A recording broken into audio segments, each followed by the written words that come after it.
So we're going to start then. It is 5:15. So we're going to call the Victoria County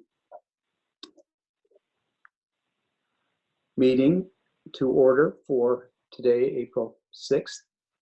And the agenda has been circulated. Are there any additions or deletions to the agenda?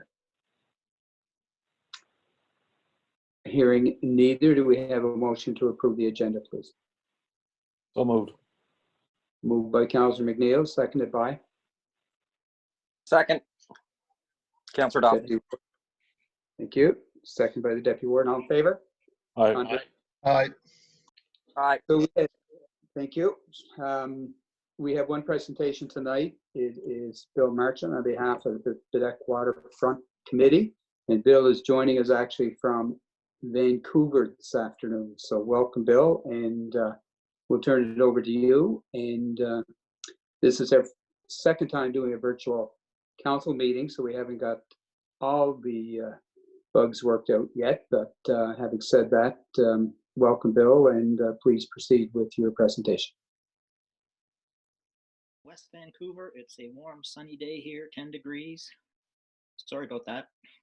No snow in sight. And I'm attending this meeting today to ask Victoria County to partner with the village, Waterfront Baddeck, and 2 other funding agencies to get some work done on the village wharf this year.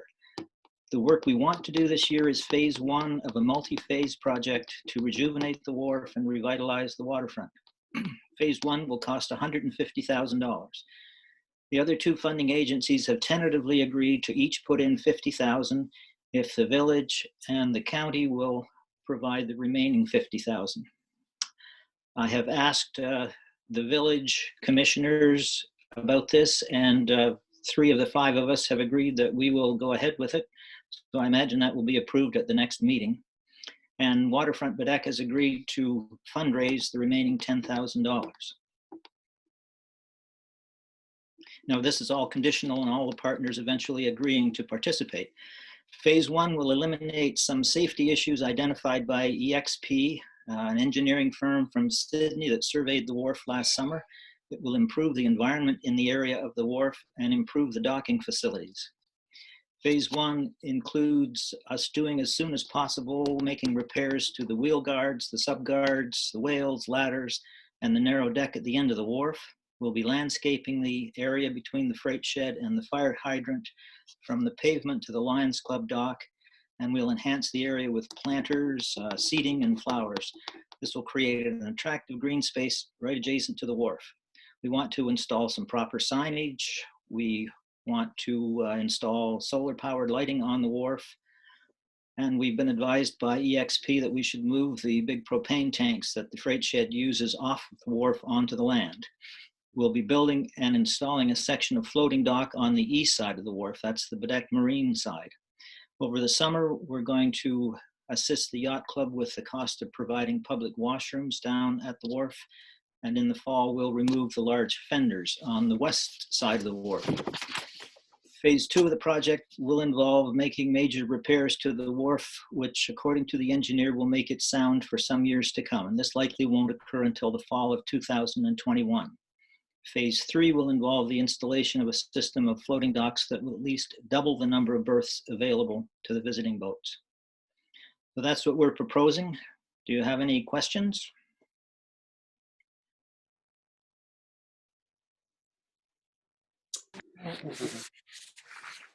Bill, it's Fraser Patterson here from Bulletry. Just that I'm not quite clear about the ask. You're saying 50,000 from the county and the village Combined, yes. Is that split in half each way, or what's the situation? I'm asking the county to put up 25,000.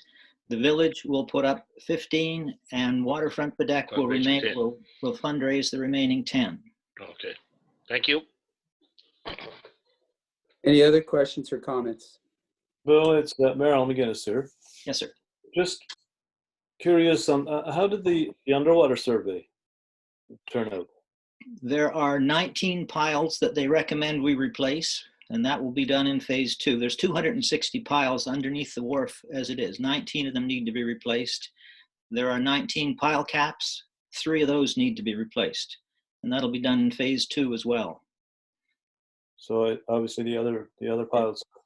They did samples on you know, a representative sample of the pilings, and that's what they based their judgment on.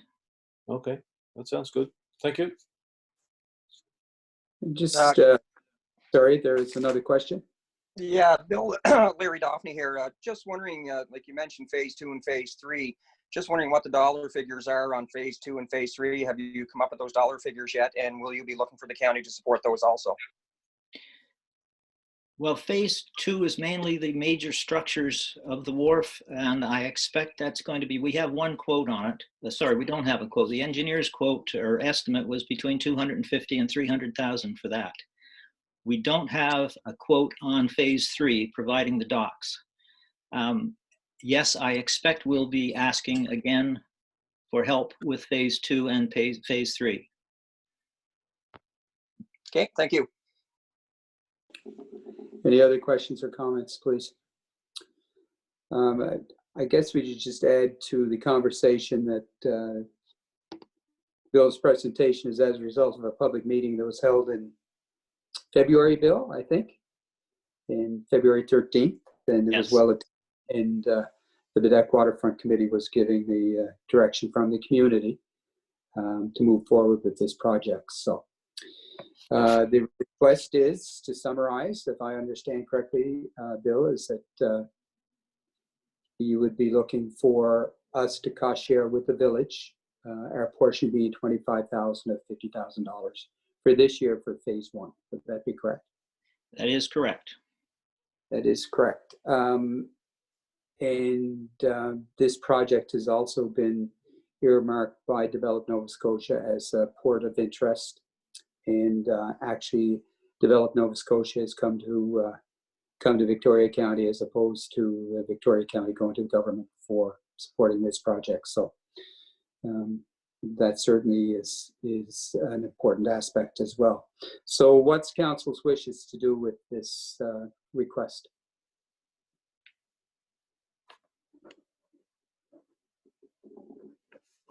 Well, it's a critical part of our county, no doubt. It's certainly an attraction for people from all over the world to come there with sailboats and what have you, and it's very critical to our infrastructure, I believe. It's my opinion. Yeah, I agree. Yeah, I agree with Merrill there. I think it's very important that we support it.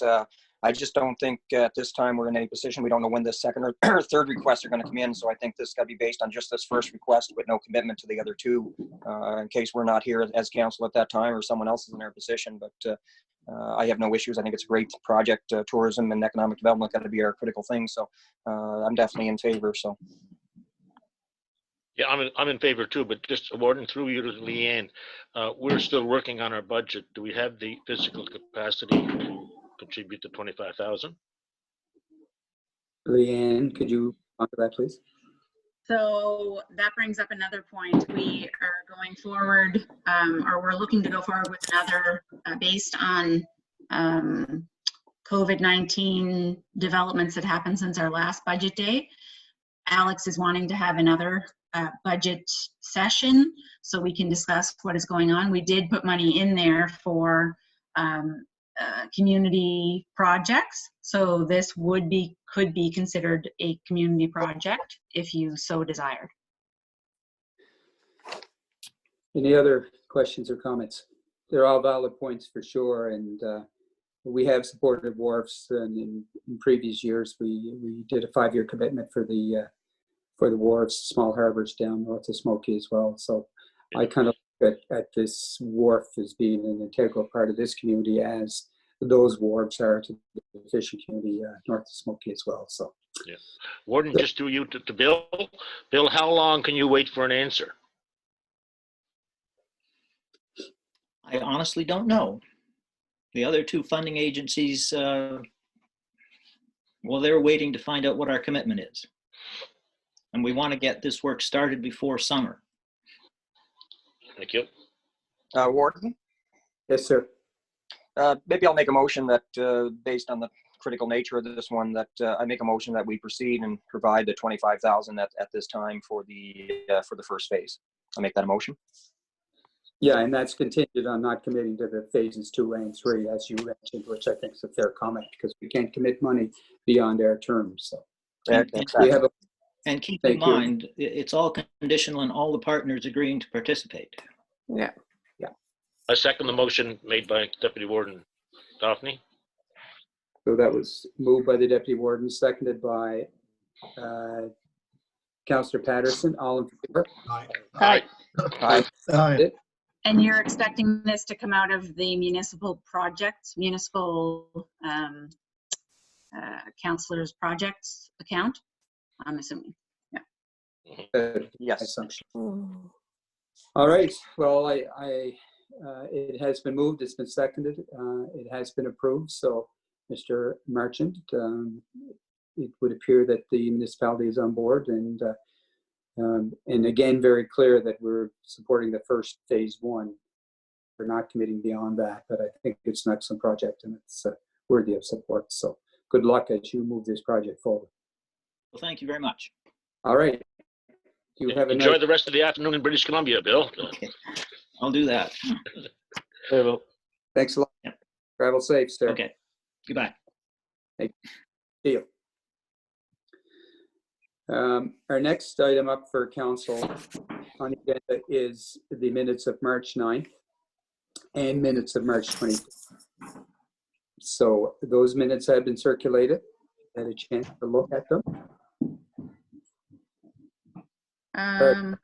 Just one Sorry. sec.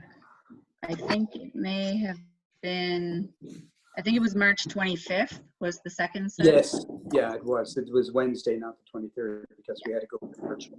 Right. So and those minutes were circulated. So it's correct that, March 9th and March 25th. So are there any, we'll deal with the March 9th ones. Are there any errors or omissions on the March 9th minutes?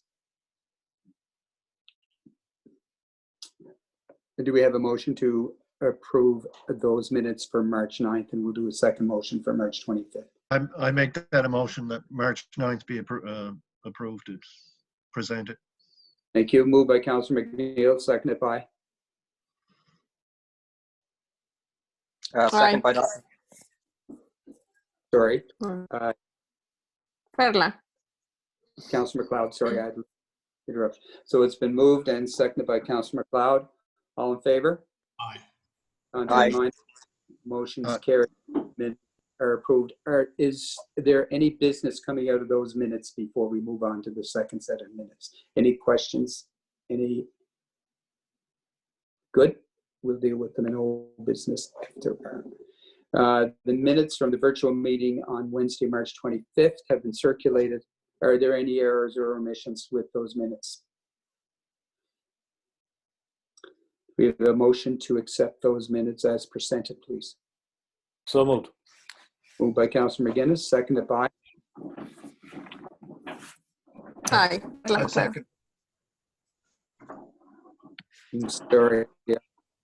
Didn't get who seconded that. I second it. Moved by Councillor MacInnis, seconded by Councillor MacNeil. All in favor? Aye. Aye. Aye. Aye. Carried. Minutes are approved. Is there any old business from either one of those meetings that you wish to bring up this evening? I just have a couple of things.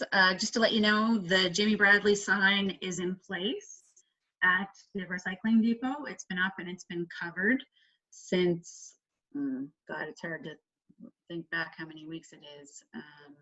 It's at least 2 weeks the sign has been up there waiting for an official opening. It was put up there and then the world fell apart. So the sign is up, it's covered over, there's no public out there, but it is up and ready to be unveiled.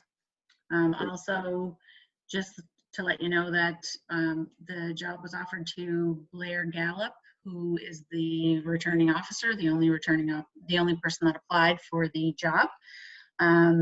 He has started, we've given him a computer, so he started collecting some information.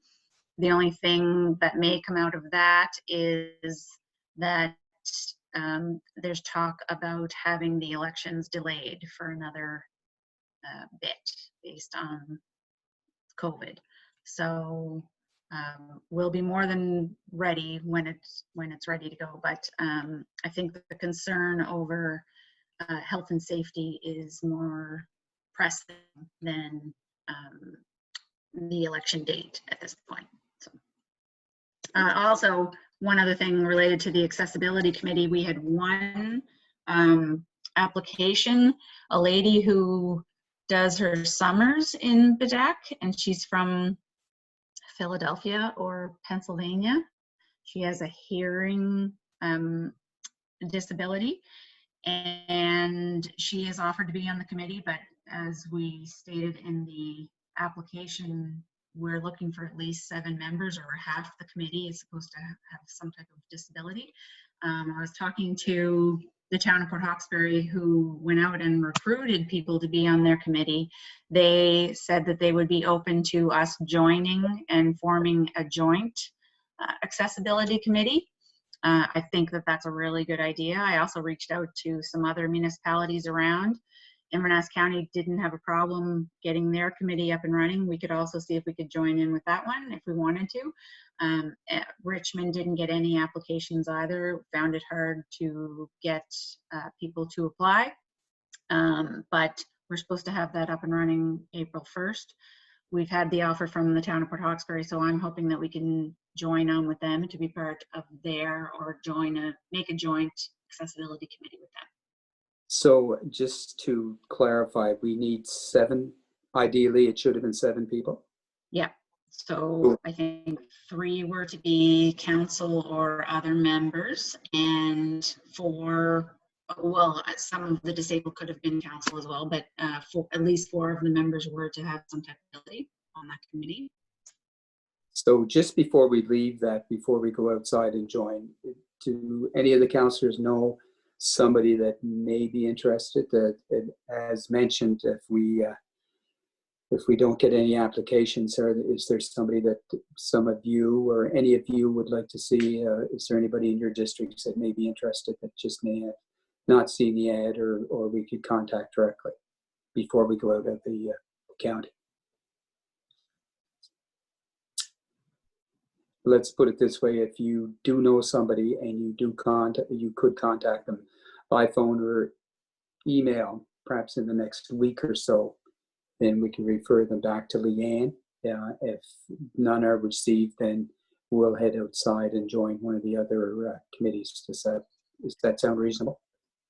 Okay, so what date you want to put on that? Let's put the end of next week. Is that too late? Well, it was supposed to be March. It was supposed to be April 1st, but everything's fallen apart. So do you mean April 17th, or do you mean like next Friday? Friday. What's that? Friday or next Friday? A week from Friday. April 17th. Okay. Yeah. Yes. I'll see if I'll check. I can't see it being a problem based on current situations, but I will check to be sure. So is there a requirement, just before we go out and ask somebody, is there a requirement that the person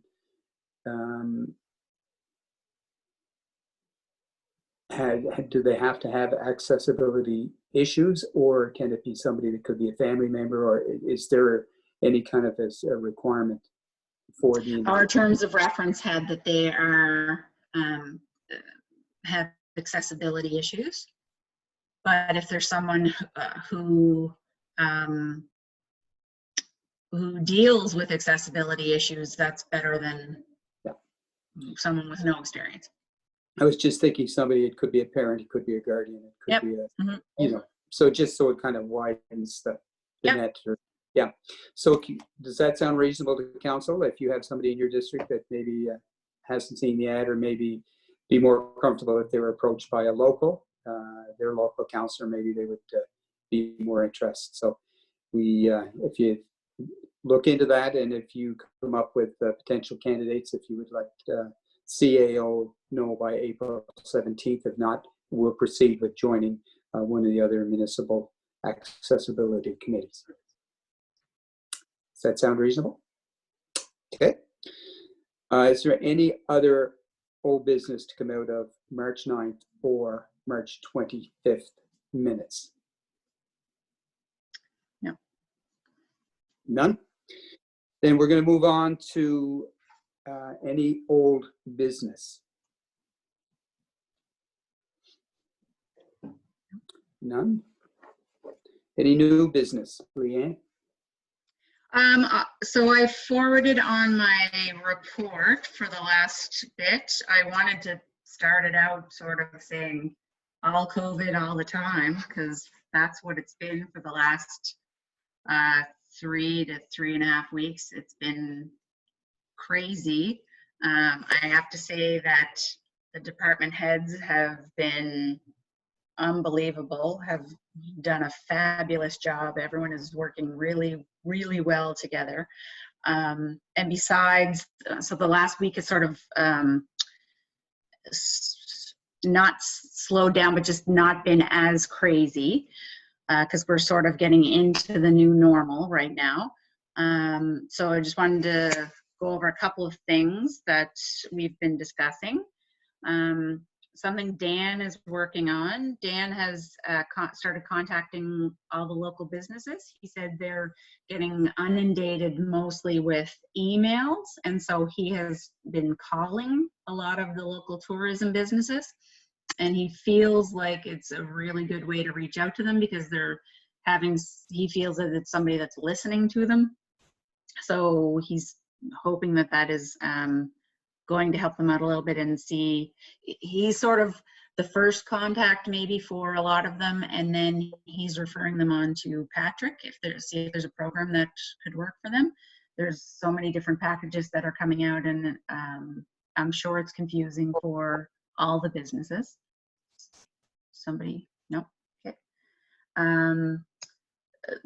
They've been hearing that a lot of the tourism businesses are feeling some pressure from having to keep up on their loan payments, and quite a few have loans with a particular bank, and the bank is unwilling to change the interest rate or defer the interest portion of it.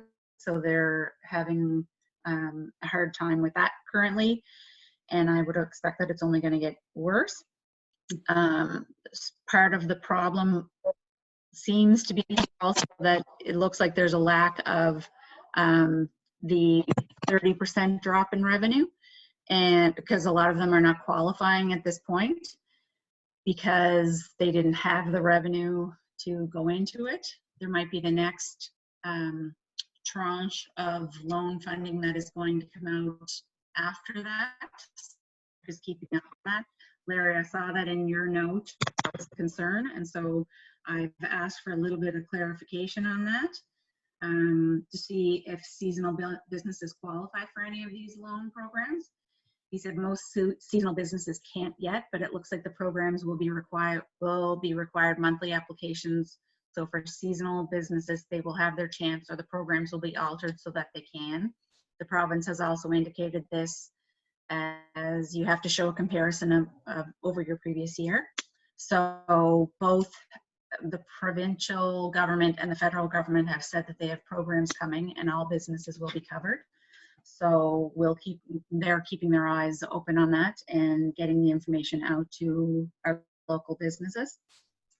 Our recreation and active living,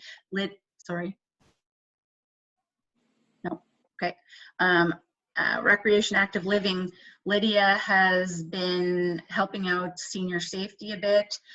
There's a new group that is talking about food delivery, and I think that it is prepared food. So there's a group that is putting together all of the information of where you can get food from right now, and it's going to Jocelyn is going to start putting on the website the businesses that are opening and the different hours that they have. We thought this might be a better approach based on the same wash your hands message being out there from everywhere. We thought we'd take it a little bit more local so that there's more information on what is open, what isn't open, what are the special precautions to take at the local businesses. So they're working on those things together. Lydia is also working on doing a few more mental health issues, as this is something that we feel is probably going to be more of an issue as we get deeper into this. She also let us know that Alderwood has lost their rec department right now, so she's working with them to see if there's something that she can help out with there. I think they had 2 staff members, and both staff members are no longer there. She's also working on getting food bank info, and this info is going on our website, so we're encouraging everyone, if they have the ability, to make a donation to the food banks, because they are really feeling it at this point. Patrick has been working with several different businesses at this point. There's a lot of programs that are available, and he's trying to help them out with finding the program that works the best for each one of them, because they can't apply for each and every one of them. They can only apply for the one that best fits them. But just a reminder that there are severe penalties. We don't know what they are yet, but there's severe penalties for applying for something when you don't actually need it. Even in our building, I had an email from the cleaners that have been contracted at our business, or in the courthouse and now out of Public Works, and they said they didn't want to, they were concerned with doing the cleaning because they were going to lose the emergency benefit, which is not exactly how the benefit is supposed to work. It's supposed to be there for the ones that need it, not for the ones that are giving up work.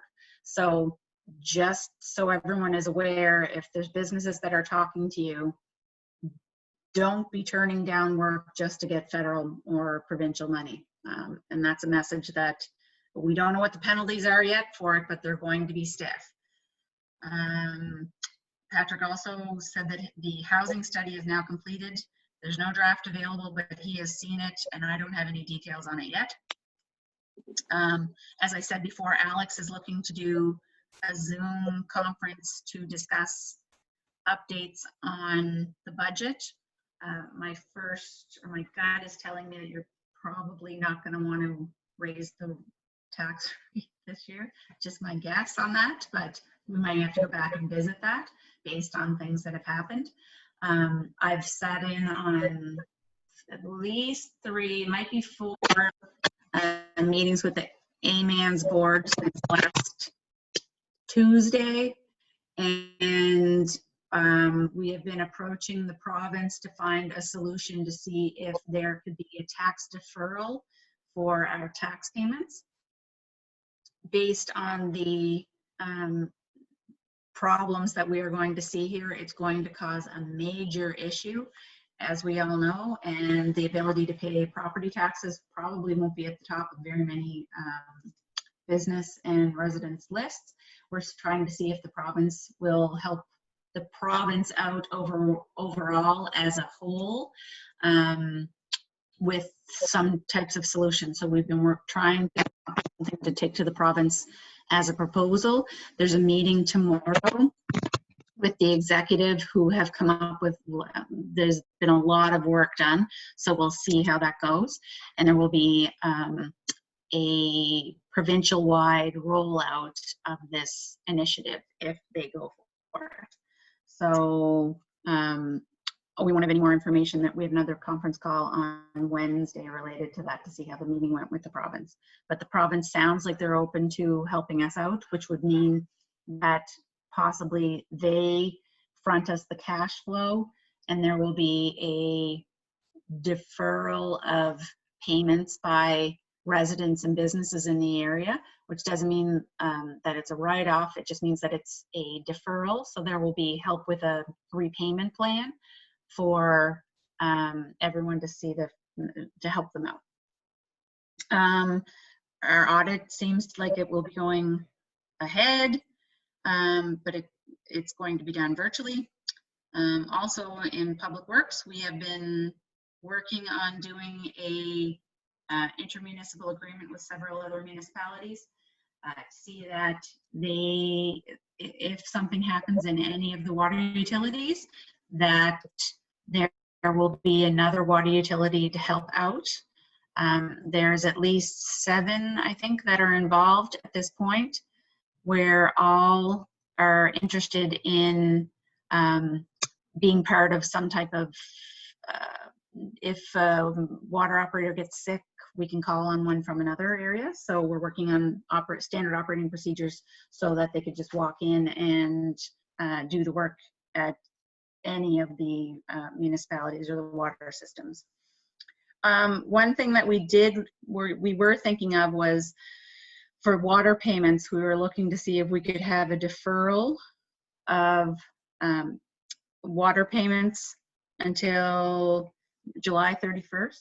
To do that, we have to have a proposal into the UARB. So you'll see in my my report that I sent out, there is a motion in there to see if we could apply to have repayments deferred until the end of March for any payments from March 13th to July 31st. So maybe we'll go back to that later to make a motion on that, or see about making a motion on that. You might be getting calls related to funding for festivals and events, or applications for festivals and events. It usually goes out at this time of year. Destination Cape Breton and ACOA are holding off on the call for those now, just based on everything that is happening. So the organizations are not missing it. It's just that it is deferred for a bit until we figure out, till everybody stays home and this thing blows by. Some good news that we got, we received some Seniors Without Walls funding from the feds. It was about $24,000 that was set for a program, a telephone program for learning for seniors based on COVID happening. They told us that that money can be used for anything to do with helping seniors. So if this grocery delivery piece works out, possibly we give more to the fire departments or some other way for helping them out with that. But the funding, they've opened up the parameters around it, so it's not as, it doesn't have to follow that particular program at this point. We have awarded the groundwater wastewater monitoring program to an organization. There was 4 groups that applied, and they were scored, and one of them has come out on top. You might have seen on Facebook, Lyle had posted some new signs that we have ready to go up in residents' homes. There was 3 different ones related to trying to keep people safe in their homes. They look like a stop sign. If people are trying to self-isolate, or if they are quarantined, there's a different sign that could be put up in their homes to let people know to stay out. Lyle has taken several of them down north, given them to I think he spent Sunday stapling them together, and he was dropping them off at the grocery stores to be put in bags to be delivered. Only places I think, I am not sure exactly how to hand them out yet, are District 5 and District 1. I'm looking for a little bit of direction on what would be the best way to get them out. If anyone is interested in getting these, may not be, but I just thought it was something, a little something that they could have just to help them feel a little bit safer in their homes related to it. So I guess that's the end of what I have there. I'm looking out for your thoughts maybe on that. Any questions or comments for Leanne? Leanne, I'll ask around here to find out about that sign project, and I'll let you know in the future, okay? Okay. Yeah, I'll do the same, Leanne. Okay, great, thank you. Any other questions or comments? Thank you very much. That covers new business and the CAO's report. We're going to move on to a taxation report, please. Yep, okay. So, currently, we have one person a day in the tax department. They are there to process the payments and answer the phones when the phones ring. The mail gets picked up on Wednesdays, gets left in a bag until Monday, and it gets processed on Mondays. So this is the procedure that we have in place currently for staying as safe as we can with picking up mail. But numbers wise, as of March 31st, we ended with 1.149 million outstanding compared to 1.272 last year, which is an improvement year over year of about $124,000. As of today, we have 1.143 million outstanding compared to 1.313 last year, which is about $170,000 better year over year. So in the last month, or since our last council session, there's only been about $31,000 come in, and I feel like it's going to get worse. I mean, we had a great run there for a little bit. It was really gaining some steam. The girls were doing really well in their collection, but things are gonna get bad for the next while. But we are year over year better, but it is, it's not gonna look good if the province doesn't step in. Any questions in regards to taxation? Clearly, do you see it potentially becoming a crisis financially? Yes. I see, and this is just my thoughts, but we are completely tourism based. No one is moving. Even if it does bounce back halfway through the year, no one was able to get back in and get ready for the upcoming year. So we are behind the 8 ball right now. So yeah, I feel like I feel like this year is not going to be a good year. And just following on that, Leanne, and I know Councillor MacDonald sent some notes this morning, and Councillor MacInnis is a retired observer at the fishery now, and I've talked to some fishermen in my district, and they're way up in the air. I mean, Yeah. Nobody seems to know the season be canceled or what. I mean, almost anything could happen, which is, tourism going down and the fishery going down. Right. We're going to be in tough Right. shape.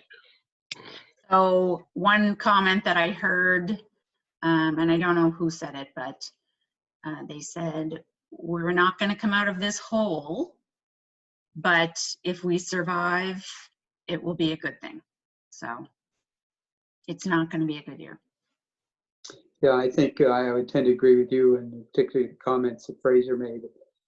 We're talking day to day the impact, but we better take a look at this well into the summer, where really it is our two resource-based industries, both fishing and tourism, are very dependent on. If they both go down at the same time, that's going to be a tough hill to get back up. There's no question about it. Yeah. We have to see what that's going to look like, and the potential for it is not good. That's for sure. Yeah. So we had to pass on. We had to do an approximate calculation today to pass on to the province for tomorrow's meeting of what we feel we are going to have a problem collecting. Alex finished the calculation this afternoon and sent it off. That was at about 4:30 that she sent that one out. Just one sec here now. I'm just trying to find the final number. Date. Just give me a second here.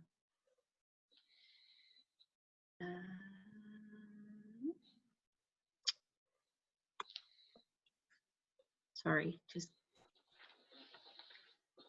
it's bad. I don't really want to look at it, but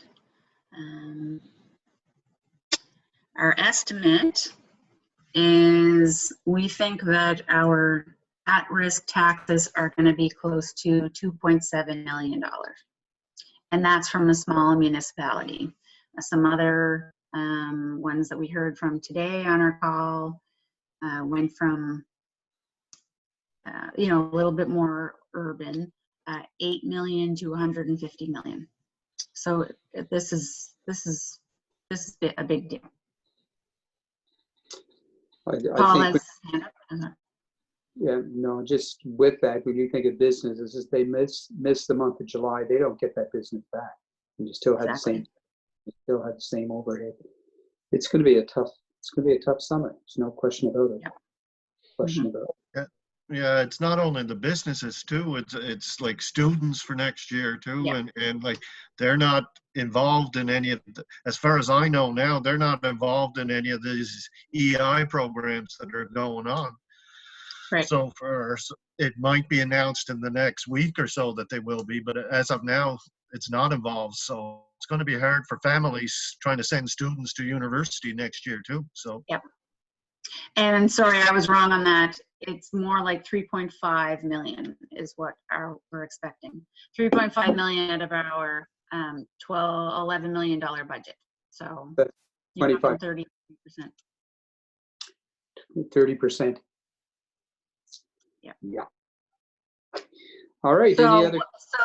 So the message that we should be sending out is, if you can pay your bills, please pay your bills. Not just our bill, any bills that our residents or our businesses have. If you can pay them, please do pay them, because these deferrals are all going to come back at some point. And if you have every bill deferred for a year's time, and then your regular bills are happening at that same time, that's hard to overcome. So. Good. Thank you very much for your report. Are there any other final questions or comments before we move on? That is the taxation update. We're going to move on to an operations update and refer that to Leanne. Okay, and so I got another message here related to Big Brador and Ross Ferry for D5, the signs for the stop signs. The fire chiefs have agreed that they will pass them out in your area, Fraser. So maybe they will in yours too, Paul. Okay, so sorry. Operations update. Okay, so I think I have let most know what is happening. Our public works are on a very, very skeleton scale, or crew out there. I think I talked about this with most. We have done voluntary layoffs out there to most staff. We are operating as much as we can. Just want to let you know that we have been taking in recyclables to this point. So the blue bags have been piling up. We have found a place, PDRM, has the ability to take our blue bags over there. They have a bigger scaled operation, and there's less handling of it than what our process is. Our process is really rudimentary in how we process our bags. But there's more of a safety concern with touching and moving and opening those bags. CBRM still has the ability to take them, so we're going to be shipping some things off to them. So to be clear, Leanne, because I got a call just before the meeting, we are taking recyclables still? We are taking blue bags? We're taking everything that's whatever is left at curbside. Yep, we Okay. have not stopped taking The person them. I was talking to that called me thought we weren't taking them, so I'll Yep, where that came from, but well, we are. Yeah. There's other municipalities that have stopped processing. We were thinking we might have to stop processing them because we didn't have any more storage space for them. However, we are still, and we are able to get rid of them at this point. Okay, thank you. Just to clarify, if you wouldn't mind, I know that commercial garbage collectors can access the site. Yep. What constitutes a commercial? Like if we have contractors in the area that are doing renovations, are they considered like there's a couple of projects on the go here now. Do they have access to the site, or is it just like Kilgare that collect garbage? Could you perhaps elaborate what the difference is, or are they both? I think it depends. There are, what we have been going on is businesses. So that's a small business. That's a whatever size business. Businesses that are generating their garbage or recycling or whatever it is out of this county it's open to them. Okay. I just had a couple. Could I just ask a couple of things too, since we're trash talking? C&D material, are we still accepting that? Yep. We are? And the question was also asked about heavy garbage, but I assume we haven't made a decision. Okay, One way or the so other. that was something that I was asked to discuss also. That is something that I'm hoping we are going to delay until the fall. That's a lot of handling, and that's a lot of staff putting them in a position that I'm not willing to do right now. Yeah. I'm Thank hoping you. that we'll have enough until the fall on that. Any other questions or comments? Okay, thank you very much for that. We are going to go to any Department of Transportation infrastructure renewal issues. We'll start with district number 1. Yeah, I have a couple, just spring grading throughout the district. It has to be done. It's still pretty wet to start it, but they have to think about it, not the spot grading. It has to be a full grading of all the roads because they're all getting in pretty bad shape. And with people home and possibilities that they have to go to the hospital quickly and stuff, they should be done. Signage throughout the district has to be repaired. A lot of signs down, especially on the back roads and Washbook area. TIR indicated that, just an FYI, that they're going to be doing patching in the Washbook area hopefully this spring, once the asphalt plants get underway, and hopefully sooner than later. And also the Grass Cove Road has to be looked at. There's erosion at the top of the hill. The guardrails are hanging in the air right now, and the road is basically being undermined too. So that's got to be looked at right away. Also, like the representatives in the fall, we had a meeting with them, and they indicated they would meet with us for concerns in the springtime. I know with the situation, it's going to be different, but maybe could we have a Zoom meeting with TIR officials again with their concerns? Okay. Yep. That's it. Thank you. District 2. It's almost the same with the Councillor MacNeil about just check the roads for District 2 for the spring maintenance. So I know it's too early, but just keeping an eye on that. And I just wonder if TR can give us how are they going to work with this social distancing? How are they going to, how much projects they're expecting to do? So instead of, that answer, I'll give it to my residents. So what I can, how we can, where we going, I'm trying to say how they're going to work, and that can give an answer to them to see what to expect. And until the COVID-19 is over. Okay. So, yeah. How it That's it. Okay, very good. Thank you.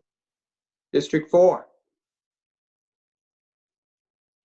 Was melting. It's revealing although they did a great job of clearing the roads making it wider, and but it certainly did extensive damage all through the county. I think, especially, I know down here it's been.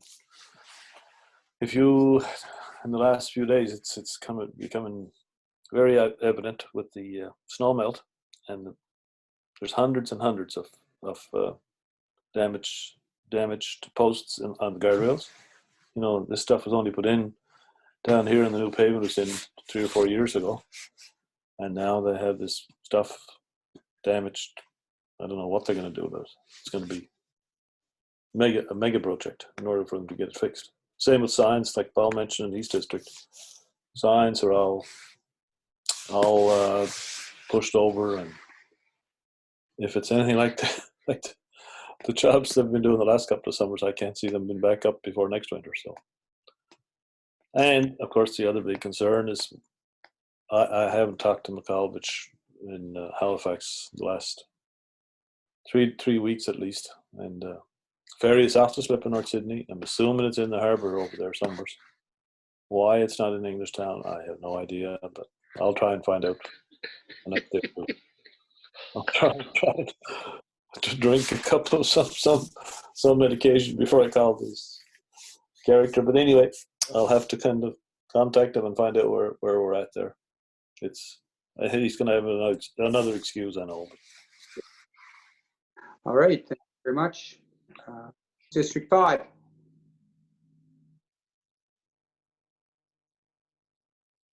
I think I have good news. They've awarded the contract for the paving of the Kent Head Road, but I hope it doesn't get lost in the shuffle this summer when somebody finally adds up all the books.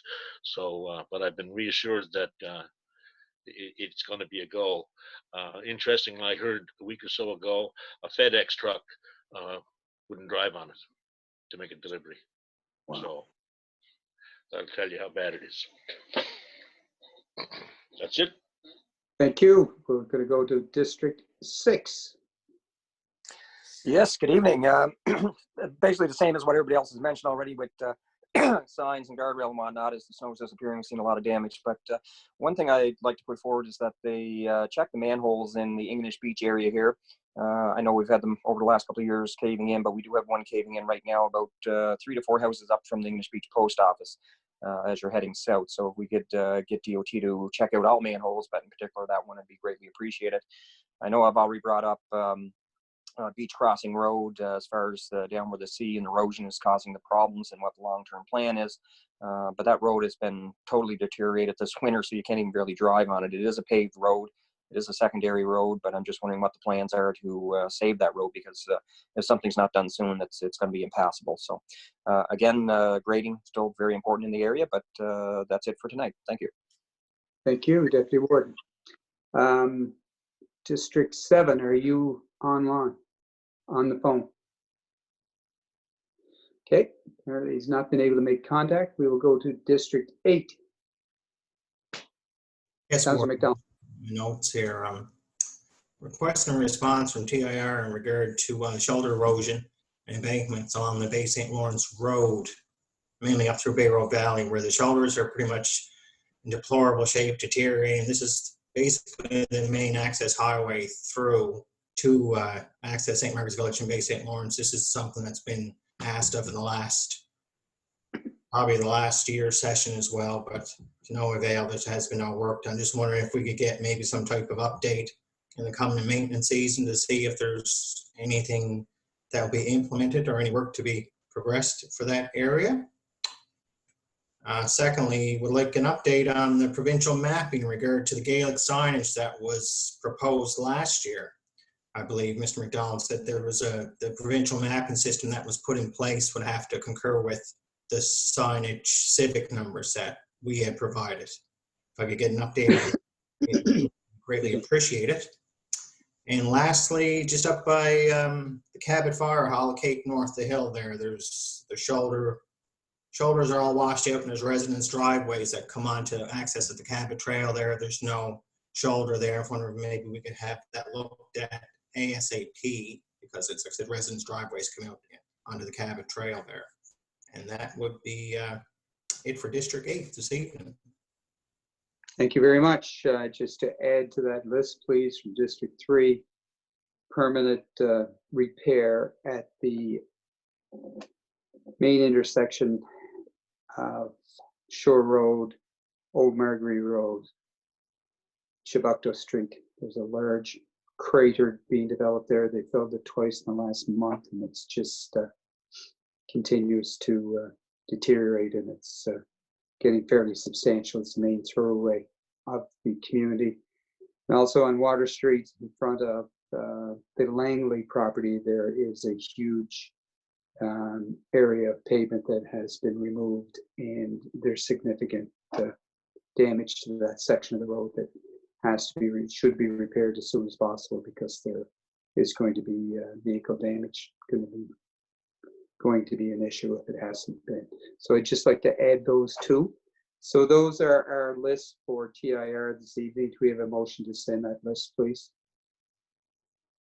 So moved. It's moved by, Second. seconded by Councillor MacNeil. All in favor? Aye. Aye. Contrary minded? Motion is carried. The report will be forwarded to Department of Transportation. Are there any committee reports this evening? I have one. Go ahead. Okay. I just I sent a letter from URB, just for your information, about the decision they make about the transit. I just want to put in the minutes. We received the letter, and the transit is off the road until further notice. Very good. We'll make a note of that in the minute. And another one is we can think about I would like to have a board meeting, because there's some issues that we need to start talking about. So if I can I will come up for some time. I don't know if you can come up for some dates, or so that people can. I'm just waiting for the Jessie. Jessie still don't call me back. She will call me tonight. And Jim Mostert is the chair now for CAT in the meantime. So Okay. I will have a talk to him too. Okay, after you have a chat with both of those, just send us a couple of dates. Yeah, and when I send it. Yeah. convene a meeting of the Victoria County Transit. Yeah. Very good. Yes. Thank you for that. Thank you. Any other committee reports? Yeah, just one thing, and maybe Perla, you can add to this if you have anything. Leanne kind of referred to it. Their senior safety officer, Cassandra, is doing marvelous work. It's unbelievable what she's doing. Her and Lyle are working together, as Leanne mentioned, developing a program to get groceries and supplies to people. We also received $10,000 from the Department of Seniors, and the Department of Seniors is hosting a conference call of all the senior safety officers in the province 2 days a week. So everybody can get ideas from each other and kind of catch up where they're going and so on and so forth. So that is all in the works. I'm looking at it this way. Hopefully we won't have to use it. But if we do, I think we'll be ready, and people can access that service. So again, I'd like to give Cassandra a real strong recommendation on the work she's done. Okay. Thank you, Councillor, for that report. Councillor MacNeil, you have your hand up. Yeah, I wonder if Leanne could write a letter to a Bell representative, just to find out what communities are involved in that first phase for Bell Alliance down in Dingwall area. Does it include all the little communities around Dingwall area? And also for Bullandry too. They got the contract for the Bullandry area too, so I just want to know what does that involve. Good with that. Thank you. Okay. Thank you. We will forward the letter in that regard. Any other committee reports before we move on? Is there any bylaws to come this evening? None. Is there any policy reviews? None. Is there any correspondence? I forwarded out the correspondence that I have. One thing I wanted to mention. Oh, I did get a letter this morning from Minister Chuck Porter, who said that he is interested in talking about the seasonal adjustment from the email that we sent him in February. So he is interested in taking a look at that. So I don't think that's a good idea right now, based on everything that's happened, and now they want to cut another 25% from businesses that can really use it this year. But if they use the word may rather than will, that will be good. But they are going to look into the seasonal adjustment. I thought that was really interesting. Also received a letter and a phone call from Athol Grant, who is doing an application for the multi-use trails, multi-use trail. And he is looking for either support or for us to do the application. He isn't exactly sure what the best way is to get the application in. It can either be not-for-profit or a municipality. So I think Athel's done most of the work. Athel and Dan have probably done most of the work. I guess I'm looking for your thoughts on if we sign the letter or sign the application, or if we sign a letter in support of the application.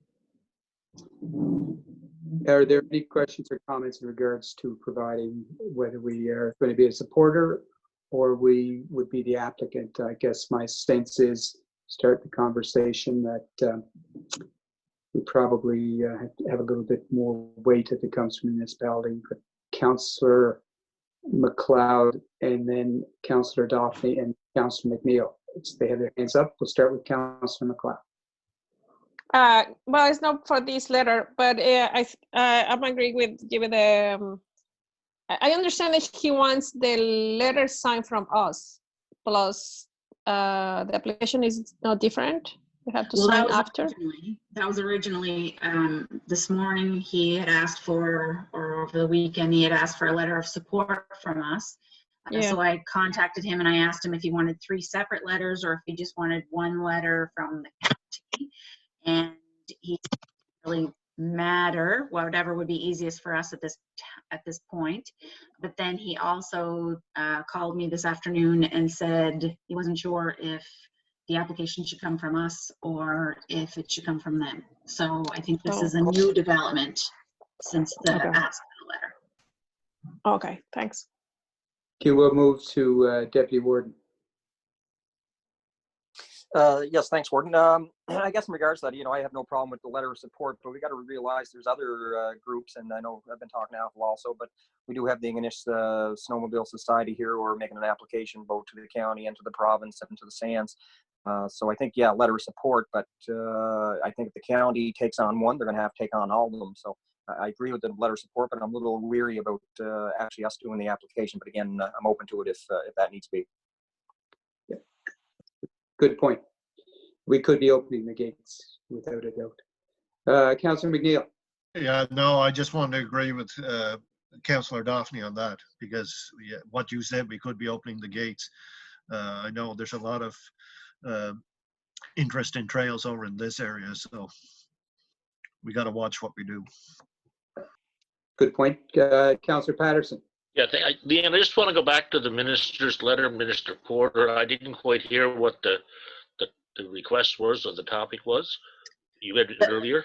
Yeah, the seasonal adjustment. Oh, okay. Thank you.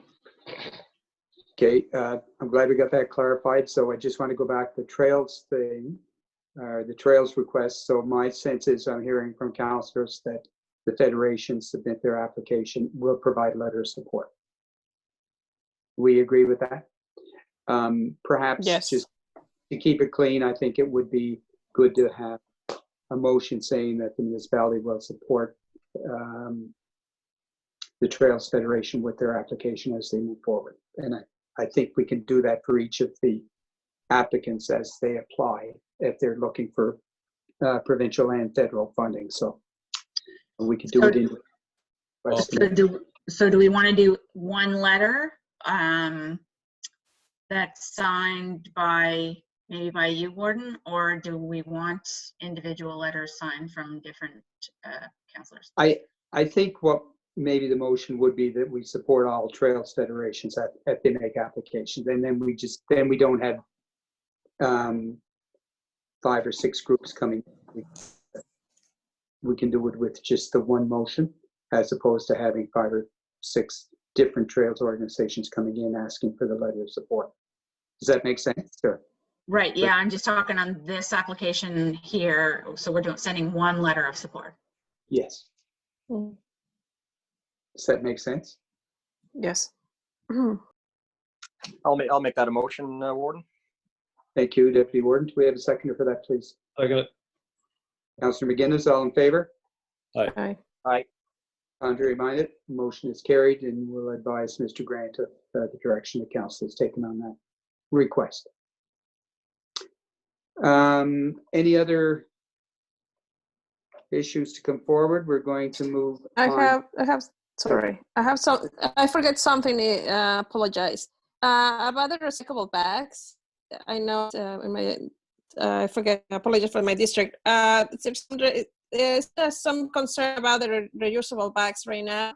I don't know if we can send information to the residents about don't to lose the momentum. We worked all these years about they can use the reusable bags, and now with this they're not accepting sometimes, and all the information is around. So it's just if Jocelyn can just come up with something just to remind them, still after all these we work. I don't know, something that tell them the reusable bags, they're still going on. If they can watch them or whatever. Some information about that. Yeah, that's a good point. We have to get some communication out about that. What are your thoughts on that, Leanne? I know I went to the grocery store over the weekend, and they weren't accepting recycling bags anymore. So yeah, like in the co-op, they're accepting them, but you have to you bag your own groceries. That's the problem. Yeah, do it yourself. That's no problem. So I understand right now we are. It's really kind of sad because of all the work that went into it. Yeah. So yeah, I think we can put something on the website related to why this is happening, and ask people to hold on to their bags, or when they take them home, wash them in hot water, whatever the rules are around them. So yeah, we can do that. Yeah, something they can do in the meantime. If you're using them, just wash them or something. Some information about that. Yeah, thank you. There's a lot of confusion around that, and there will be. Mm-hmm. That's good. No, thank you for that. Thanks. Okay, we're going to start with district concerns. We're going to start north and move south. So District 8, any district concerns this evening? Yes, sir. Just I have the one. Just look at my notes here. Area residents are very concerned with regard to COVID-19. And first, I'd like to actually commend all businesses in the district thus far, and residents who are concurring with all the rules and stipulations that have been put forth by the provincial government. I literally go to work, come home, and it's literally almost like a ghost town in this part of the north part of the county, I must say. But I had some calls from some residents regarding the upcoming fishing season regarding COVID-19. And fishermen, I guess, have become deemed an essential service to start their halibut season on April the 13th, which is just next week for that matter, and the upcoming lobster season. Government standards are requesting social distancing and staying at home throughout the pandemic, which everybody has been concurring to. And roughly there's about 2,900 people north of Smoky, with 1/3 of the population of those being fishermen or plant workers at large. We're just trying to get a better understanding, I guess. We're looking to, if hypothetically speaking, if this virus was to come out in our county, let alone in our northern part, it would literally wipe out the greater portion of our population, which would be pretty sad concern if it was due to fishing and stuff like that. But I guess I'd like to make a motion if I could have a letter sent to Minister Jordan and Federal MP Batiste and MLA Bain with respect to advice or direction as to how essential services, in this case the fishery, can properly implement social distancing upon boats, wharves, and plant processing workplaces, as the provincial government Department of Health are requesting strict regulations of the opposite, realizing that Victoria County fishery is a vital part of our economic development next to tourism. It's probably the biggest, actually. We're looking for a better outcome, or I guess something, a better definition, I guess, to go forth on that. Okay, thank you very much. I'll second Councillor MacDonald's motion. And like I mentioned earlier, you know, we need clarification on a lot of the things Norman just mentioned. So I wholeheartedly second the motion. Yeah, absolutely. That has been moved by Councillor MacDonald and seconded by Councillor Patterson. All in favor? Aye. You? Aye. Contrary minded? Motion is carried. Thank you for that, Councillor, and the motion has been approved, and a letter will be written to the appropriate minister seeking the appropriate direction. Any other district concerns from District 8 this evening, sir? No, that's it at present. Warden, thank you. Thank you, sir. District 7, we'll go to District 6. Any district concerns? Yes, thank you, Warden. Great to hear Leanne's already dealt with one of my concerns was the seasonal business. I'm getting a lot of calls from seasonal businesses really concerned about the upcoming summer. So I'm glad that there is some work and some optimism that we may be seeing some assistance in the next couple of months. Like she mentioned, right now, the guidelines where they haven't been open for the months they're looking for revenue from, they're not falling into them. So hopefully we'll see some better results in the upcoming months that will assist them. We're only a little over a month away from some of these businesses opening, so it's definitely a matter of concern. The other thing, getting back to the retail gas ones, thanks very much for the letter being sent out from the county, and there has been some good discussion going back and forth. I guess the biggest thing I'm finding is there's a lot of loans out there being offered, and the biggest thing I'm hearing from seasonal businesses is they're not in any position to take on more loans at this time or more debt.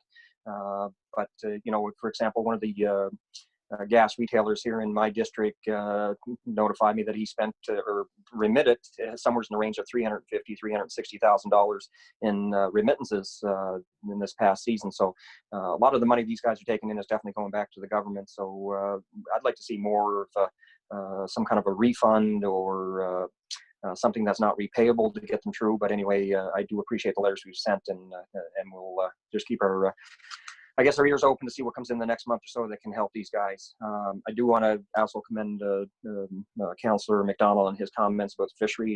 Definitely hearing the same concerns in my district. The other thing, if we can add to that letter, is you know, there is concern and a lot of I guess misinformation. No one knows for sure. Hearing about foreign workers coming in to assist at the plants.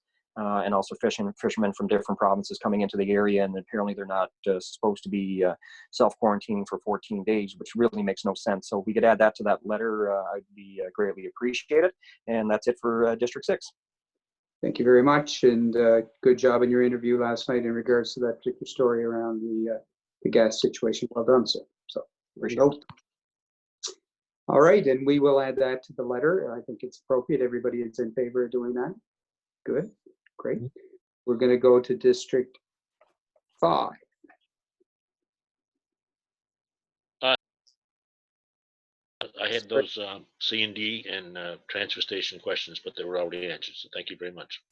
Thank you, Councillor. We'll move to District 4.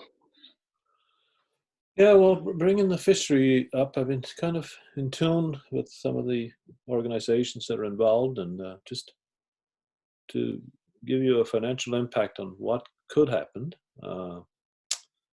In LFA, which is Lobster Fishing Area 27, which is the one that we are involved in here, it goes from Port Morion to Bay St. Lawrence, Victoria County being a major portion of that LFA. And last year, in that district, there was 11 million pounds of lobsters taken out of that district, with an approximate value of $7 a pound, which relates to easy math, $77 million bucks. the buyers right now have been asked on a conference call just on the weekend, if they were to open the season, what could they handle? And at the present outlook, they couldn't see where they could handle more than half of last year's total catch, which would be like $5.5 million, which would have a major impact. And with the crab, and that's at a price that could be possibly $3 to $4. And I know from experience, I've said it all my life. There were $7 last year. Everybody's thinking that everybody put that $7 in the bank, but it costs $3 to $4 minimum to catch the penal lobsters. And the same is true with the snow crab. Snow crab, the quotas have gone up this year. They were $6 a pound last year. The forecasted price right now is around $3 to $3.50. So there's going to be major impacts on our local communities, especially from, well, Big Badore right to Basin Lawrence. There's going to be major impacts, whether we put them in the water or whether the traps go in the water or not. I really think we're in for a really bombshell. Yeah. So Okay. I wanted to bring that out to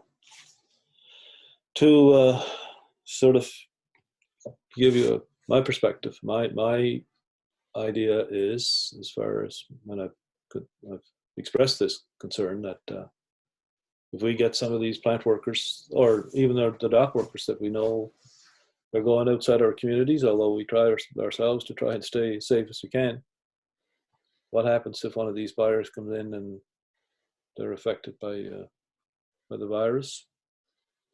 You just can't keep operating with that sort of hanging over your head. So my idea, and I've suggested it, is that the season be postponed, and all loans, and they're substantial loans, but all loans owned by a lot of people of thousands of dollars per year, that they forego that payment interest-free for the next year, and hopefully things will clear up.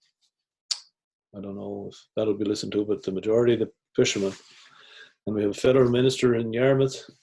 I was wishing I would have got a chance to. She was interviewed by Steve Sutherland on Friday, I think it was, and she declared, without a doubt, every season in this province is open. And I would like to have seen her reaction. The biggest lobster fishery in the world is Area 33 and 34, which has a major impact on our province. If she was in her same shoes 2 weeks before that fishery was to open, wonder what kind of she would have had. Their fishing season is over at the end of May.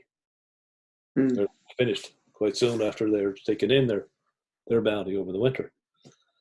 So it was a really, I thought, a really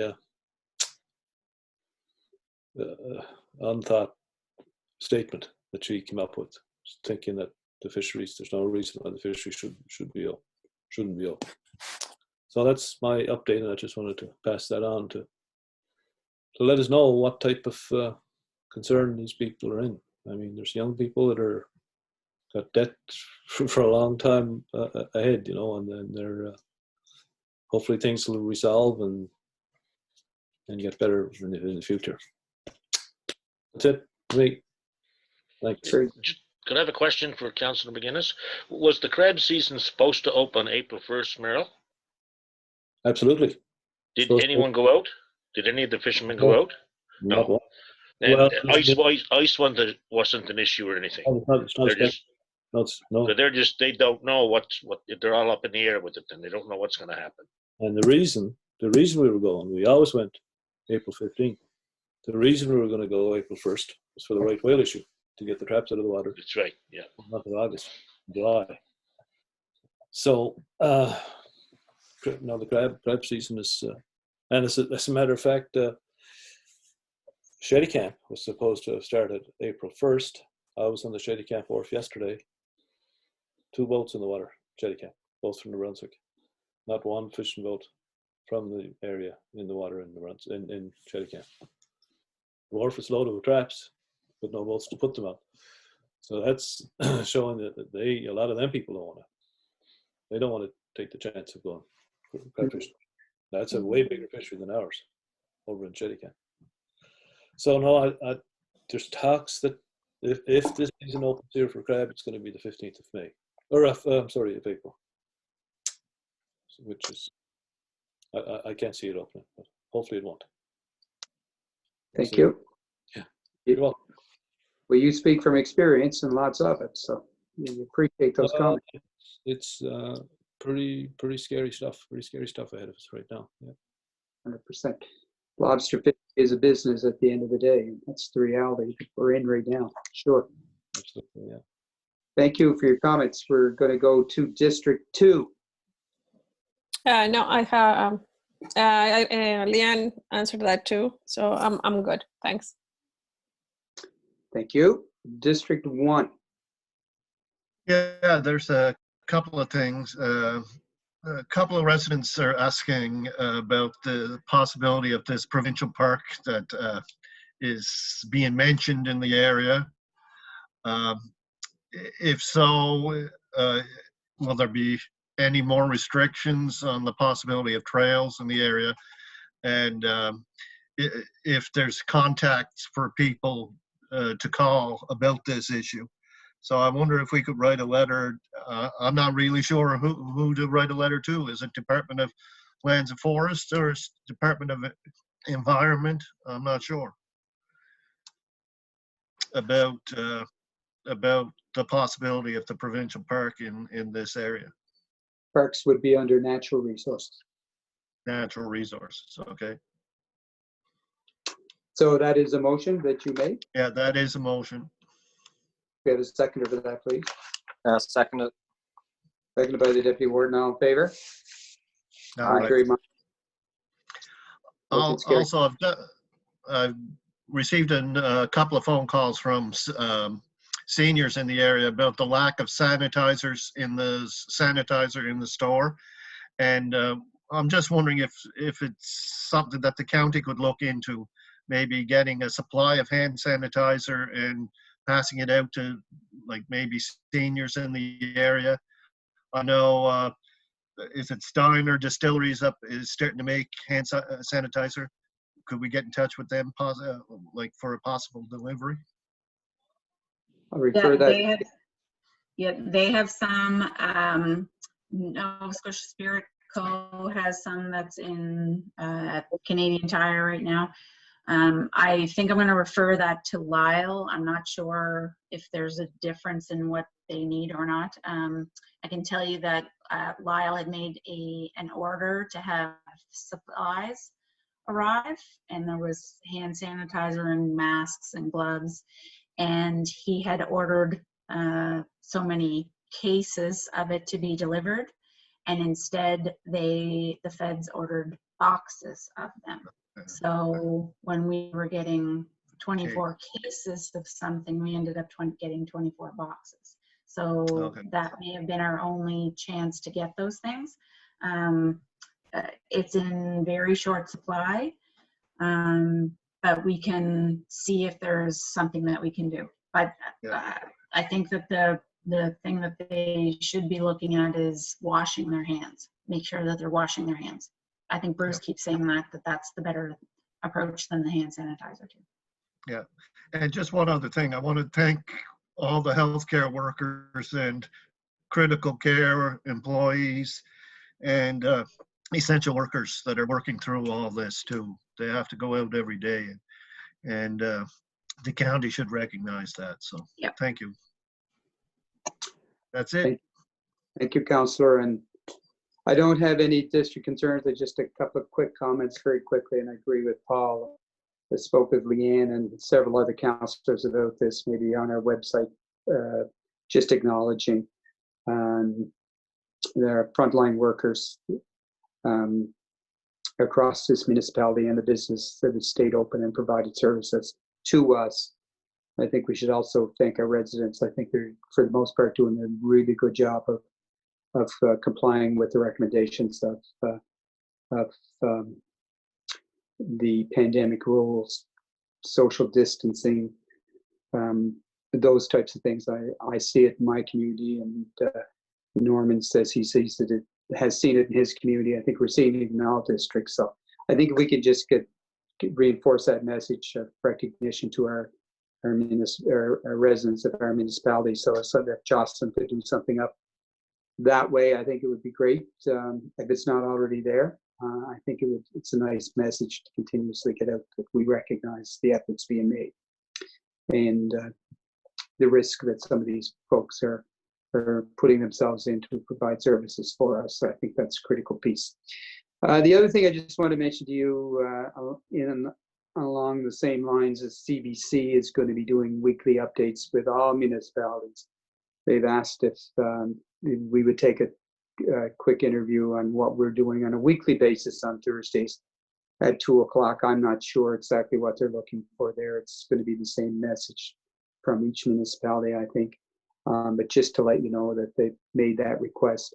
I've spoken with Leanne and with Jocelyn, and I would encourage, if you see something that's going on in your district that you would like to get part of the report, that we're going to be given. It doesn't have to be a municipal initiative, but if you see things, good things that are going on in your communities that you want to be recognized in that report, please send them to me. I'd be more than happy to add any of those initiatives to that report. And I think that's the message we want to get out. It's not about the municipality all the time. We've already discussed with them what we have in place. Leanne did a really good job of that a couple of weeks ago about what measures we've taken under our pandemic plan. And I think it's if we can kind of bring it down to the community as well, it gives credit to the people that are obeying and complying as requested by the medical officer of health. Other than that, I just want to mention that I thought this went quite well for our first virtual, or I guess our second, but council meeting.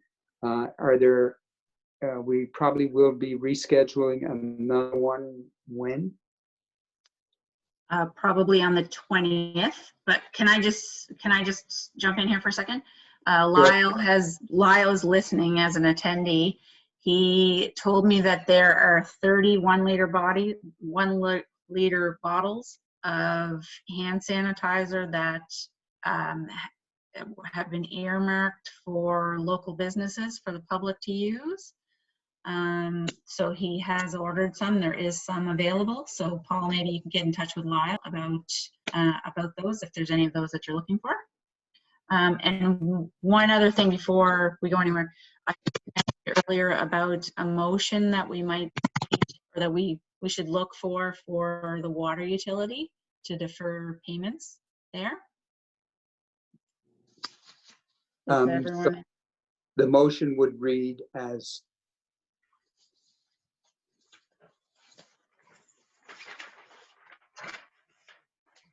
So the motion is to make a motion, or for a motion to make an application to the Nova Scotia Utility and Review Board for relief from the following billing and collections requirements in the Victoria County water utilities, namely Little Narrows Water Utility, Ingonish Water Utility, Neils Harbor Water Utility, Dingwall Water Utility, in response to the COVID-19 pandemic. 1, for the purpose of allowing customers the option to defer payment of their bills until July 31st, 2020. And 2, for the purpose of allowing Victoria County water utilities to defer the calculation of interest during the period March 13th, 2020 to July 31st, 2020. Great. So, that has been moved by Councillor MacLeod, seconded by I'll second that one. Councillor MacInnis. All in favor? Aye. Aye. Reminded, motion is carried. And anything else, Leanne? No, I think that's all I have. And yeah, this has gone really well. Our next council was scheduled for April 20th anyway, so I would assume that we will be doing that one. We'll try to see if we can go live stream on that one. This one we are just recording and then going to post online.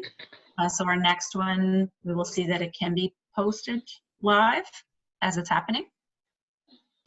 Okay, and just one final comment, although we talked a lot about fishery tonight, let's not we have to include the tourism industry as well, and we should capture that in our minutes as well. They are equally important, and we should recognize both that being at risk because of this pandemic, and let's hope that both the fisheries people and the tourism people will survive this particular pandemic and hopefully continue to provide business in this. Is there anything? And there's one other thing, like I want to commend like the municipal workers too on the job they're doing, like right from Leanne, right from our CIL, right to the garbage collection guys. They're doing a great job through this. 100%. We'll capture those comments definitely in the minutes. And did Councillor MacInnis, did you have something you wanted to add? Yes, I had a brain fart here this afternoon. I was thinking, oh, I wonder would it be something that we could look at as a show of appreciation to one that we don't identify very often, is our truck drivers that is keeping the whole system going, and our workers that go to the Alderwoods and the home care people and stuff. I was wondering if we from our however many would be willing to do it, take some money out of our district budgets and get gift cards for Tim Hortons in Baddeck. And if they see a truck driver, which they come to the window, they can't drive the truck through the drive-through, and they recognize, I'm sure they recognized all the the home care workers, and also the solid waste staff as well.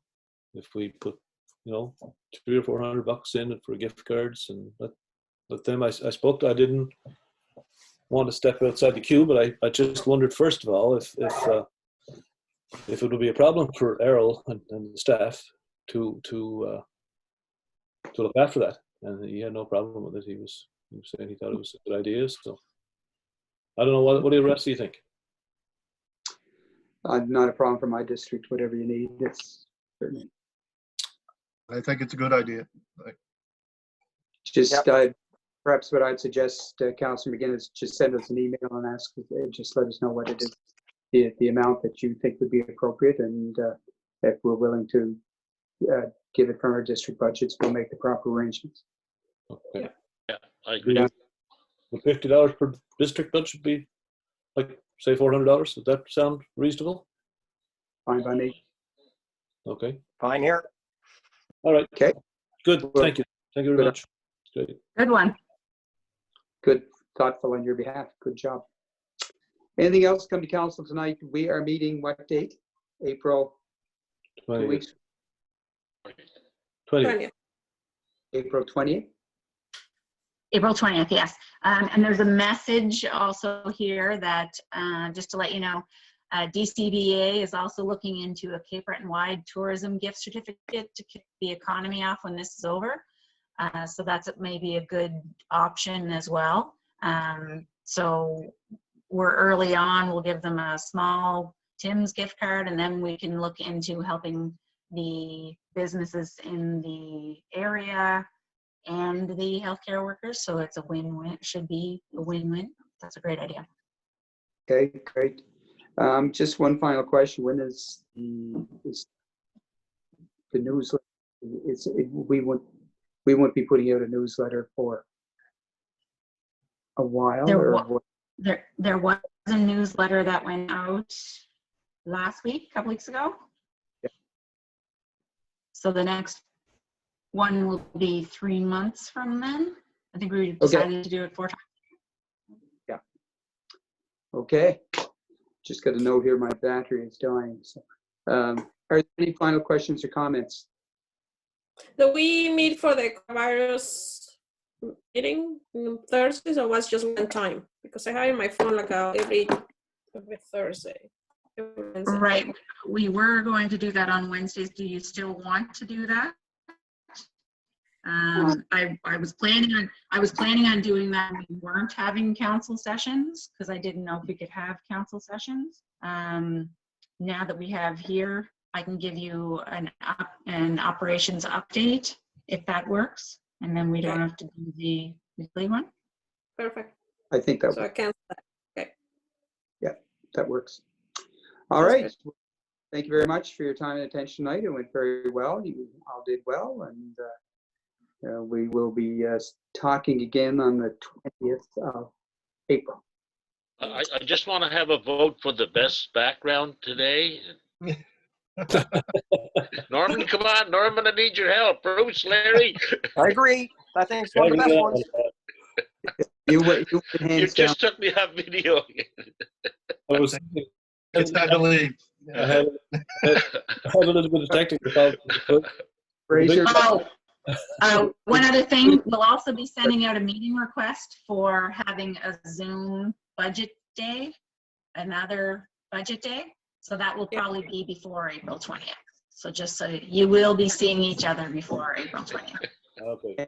if any outstanding expense accounts, please put them in. And Fraser, it was cheesy, but it worked.